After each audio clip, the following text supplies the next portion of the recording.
Assalamualaikum warahmatullahi wabarakatuh. Kembali lagi di RMB Mistis. Dan pada video kali ini, portal RMB akan menceritakan kisah pinggir kota dalam kemasan cerita misteri. Cerita kali ini berjudul Jaran Goyang, bagian terakhir karya Bang Esot. Lalu seperti apa kisah selengkapnya? Langsung saja dan selamat mendengarkan.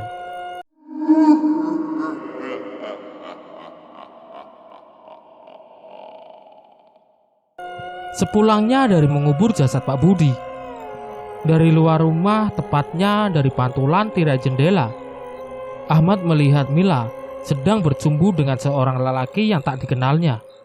Mereka berdua terlihat sangat mesra.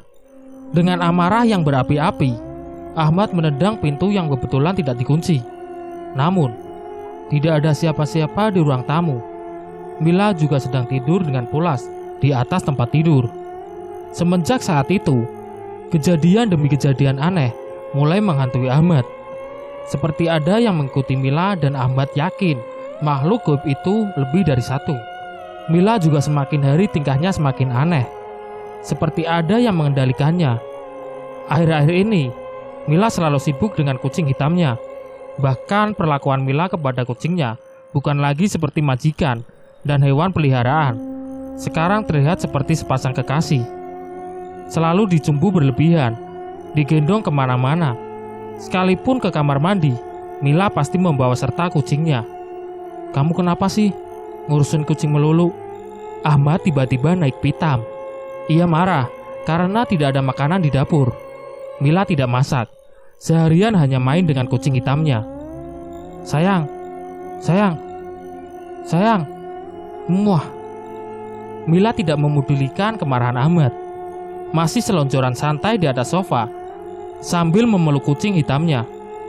"Mila, kamu dengar gak?" Tetap tidak ada respon. Ahmad jengkel, menarik paksa kucing hitam dari pelukan Mila, lalu membantingnya ke dinding. Panik kucing hitam berlari ke dapur. "Hei, kamu kenapa sih gak bisa banget lihat orang bahagia?" Mila melawan. Ia berdiri di hadapan Ahmad. "Aku suami kamu ya Mila. Dari kemarin aku perhatiin kamu main kucing terus. Kamu sampai lupa masak. Mana kucingnya? Aku bunuh sekalian." "Jangan sayang, kumohon jangan.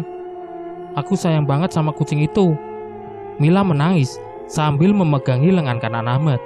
Baru pertama kali Ahmad melihat istrinya menangis. Luluh juga hatinya. Ia tak tega. Segera Ahmad meminta maaf sambil mengecup kening istrinya yang masih menangis terseduh-seduh.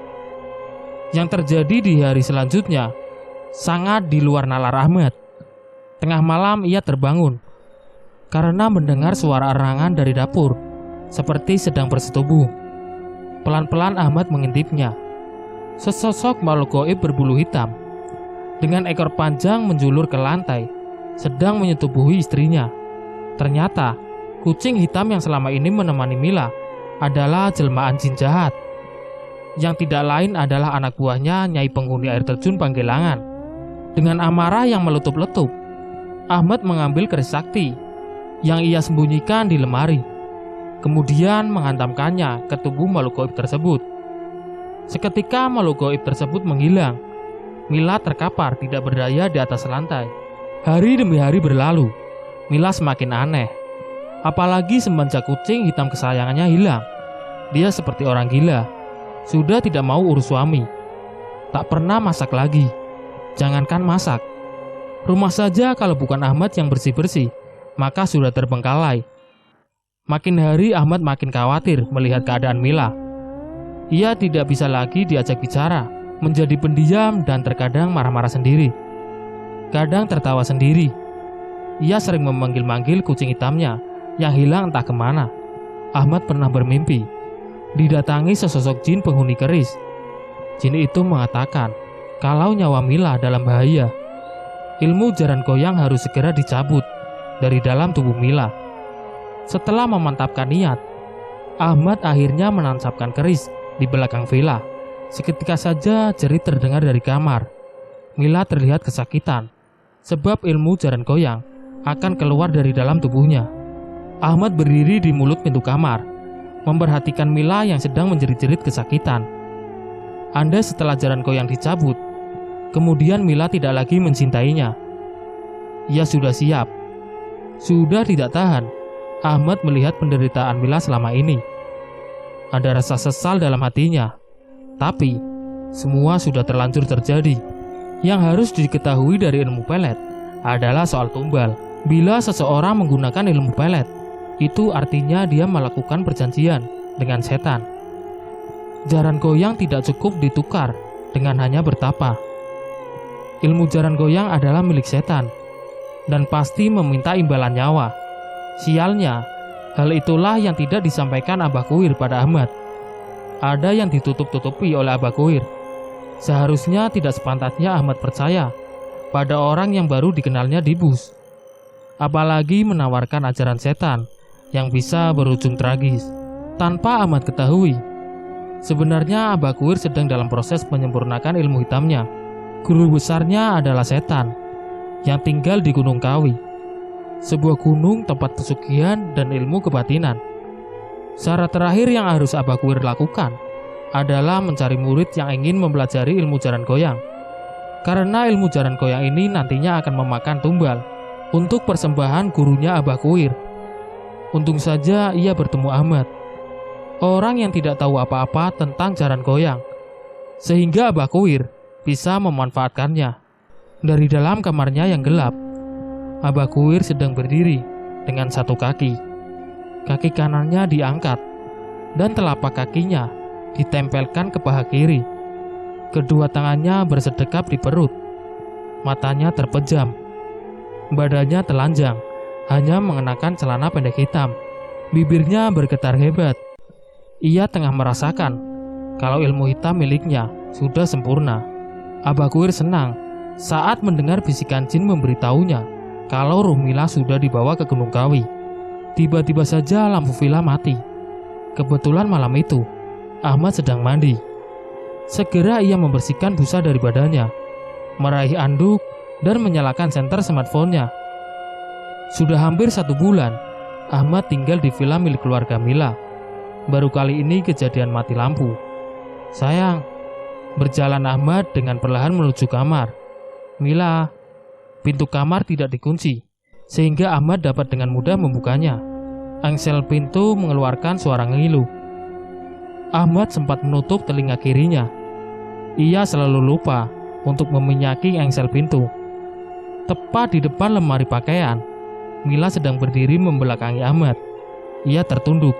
Cahaya senter smartphone menyinari punggung Mila. Sayang, Ahmad tegang. Mila sama sekali tidak menjawab, masih mematung membelakangi Ahmad. Saat Ahmad sentuh pundaknya, tiba-tiba saja pakaian Mila berjatuhan. Badannya hilang seketika, entah kemana. Rupanya kekuatan keris sakti tidak bisa mengalahkan kesaktian jaran goyang. Ilmu hitam itu tetap meminta tumbal. Memang sudah semestinya, barang siapa yang meminta bantuan setan, maka akan terjerumus pada kesesatan dan penyesalan. Dan sekarang, jasad wanita pujaan Ahmad hilang seketika. Ia kebingungan. Dicabut saja keris di belakang vilanya, lalu memukul-mukulkan keris sakti ke dinding kamar, berharap Mila bisa kembali lagi. Tapi semuanya nihil. Mila hilang di gondol makhluk gaib. Sekarang tinggal Ahmad yang menangis di atas tempat tidur. Ia tidak menyangka, ternyata mencintai seseorang dengan amat kuat dapat membunuh akal sehat. Menyesal sekali Ahmad menggunakan jaran goyang. Ya, Abah Kuir, Ahmad harus menemui lelaki tua yang mengajari jaran goyang. Pikir Ahmad, dialah satu-satunya lelaki yang bisa memberikannya petunjuk. Ahmad berani melakukan apapun demi menyelamatkan Mila. Smartphone Mila berdering. Iya, Mah. Ahmad mencoba untuk tenang. Mila mana? Oh, dia udah tidur, Mah. Coba bangunkan. Mamah mau ngomong. Duh, kasihan, Mah. Saya nggak tega kalau ngebanguninnya. Kayaknya dia kelelahan. Oh, ya sudah. Besok pagi Mama akan telepon lagi. Mama kangen sama Mila. Iya, Mah. Nanti Ahmad sampaikan ke Mila. Jantung Ahmad berdebar hebat. Tidak terbayang kalau sampai ibunya Mila tahu bahwa Mila hilang. Ahmad pasti dituntut. Malam itu juga Ahmad harus mendatangi Abah Koir untuk minta petunjuk tentang keberadaan Mila. Setibanya di rumah Abah Koir, Ahmad tidak menjumpai siapapun di dalam rumah panggung itu. Kata penduduk kampung, sudah 1 minggu Abah Koir pergi entah kemana. Hal seperti itu sudah biasa. Abah Koir sebagai dukun sakti suka berpergian selama berhari-hari tanpa seorang pun yang tahu ia pergi kemana. Dengan perasaan kesal, Ahmad mendobrak pintu rumah Abah Koir. Ia menggeledah seluruh ruangan rumah. Ditemukan kertas mencurigakan berserak di atas lantai bambu. Di atas kertas ada sebuah nama yang ditulis menggunakan darah. Entah darah apa, nama itu tidak lain adalah Mila. Ahmad meraih lembaran kertas lain. Di sana tertulis tumbal Gunung Kawi. Ia tidak mengerti apa sebenarnya yang sedang terjadi. Apa hubungannya Mila dengan tumbal Gunung Kawi? Nasib naas menimpa kepada Ahmad. Kasus pembunuhan Pak Budi terbongkar. Ia menjadi tersangka dan terbukti bersalah.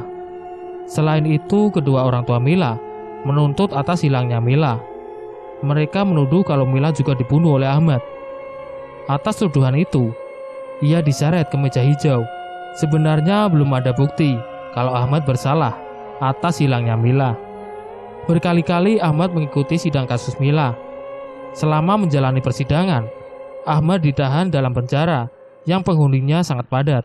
Selama di penjara itulah, ia bermimpi bertemu dengan Mila yang meminta tolong padanya. Dalam mimpinya, Ahmad melihat Mila menjadi budak setan di Gunung Kawi. Hal itu sudah disampaikannya saat persidangan. Tapi mereka menganggap kalau Ahmad sedang mengada-ngada. Di sebuah siang, Ahmad dijenguk oleh bapaknya Mila. Kali ini aku akan bicara baik-baik sama kamu, Mat. Tolong jujur, apakah kau benar-benar membunuh Mila? Saya sayang sama Mila, Pak. Mana mungkin saya membunuhnya? Air mata Ahmad menetes. Terus di mana anakku sekarang? Aku tidak tahu, Pak. Malam itu pas mati lampu tiba-tiba saja Mila hilang. Sebuah tamparan melayang ke pipi Ahmad. Polisi yang sedang berjaga menghampiri dan meminta Parman agar tenang. Ampun, Pak, lirik Ahmad. Katakan di mana anakku? Saya yakin Mila ada di Gunung Kawi. Saya ngaku sajalah, Pak. Dulu saya menggunakan pelet jaran goyang agar Mila mau sama saya. Bajingan. Tidak tahan lagi, Parman mendengar pengakuan Ahmad. Sebuah tinju mendarat di pipi kanan Ahmad. Ia terjungkal dari kursinya. 3 polisi yang sedang bertugas di ruang jenguk panik melihat kejadian barusan. Mereka langsung mengamankan Ahmad ke dalam selnya. Beberapa bulan kemudian, kasus Mila ditutup. Tidak ada bukti yang kuat kalau Ahmad melakukan pembunuhan terhadap Mila. Tapi ia tetap dijatuhi hukuman penjara untuk kasus pembunuhan Pak Budi.